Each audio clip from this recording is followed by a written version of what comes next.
তার সঙ্গীগণ।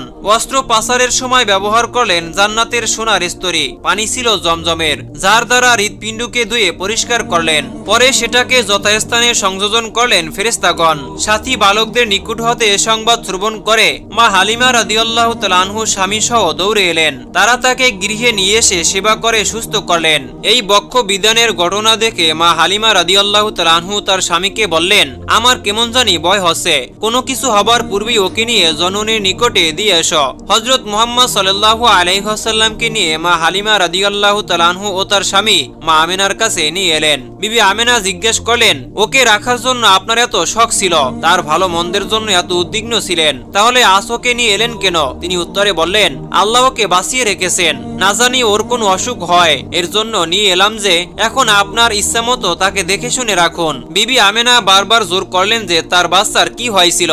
অবশেষে হালিমা রাদিয়াল্লাহু তাআলা আনহু তাকে সব ঘটনা খুলে বললেন। কোনো জিনের আসর হয়েছে কিনা বললে মা আমিনা রাদিয়াল্লাহু তাআলা আনহু বললেন, এই ধরনের কোন জিন তার ছেলের ক্ষতি করার ক্ষমতা নেই, কারণ তার সম্মুখে রয়েছে এক বিপুল সম্ভাবনা। মা আমিনা রাদিয়াল্লাহু তাআলা আনহু আরো বললেন, পেটে থাকার সময় কেমন করে তার দেহ হতে একটা জ্যোতি নির্গত হতো, সেই জ্যোতিতে তিনি বাদশার প্রসাদও দেখতে পেতেন। ছেলেটি জন্মলগ্নে তার কোনো কষ্ট হয়নি। আমার জীবনে কারো কাছে এমন সহজ সন্তান প্রসবের কথা আমি আর কখনো শুনিনি। তারপর বিবি আমিনা বললেন, ঠিক আছে, তাহলে ওকে এখানেই রেখেই যান।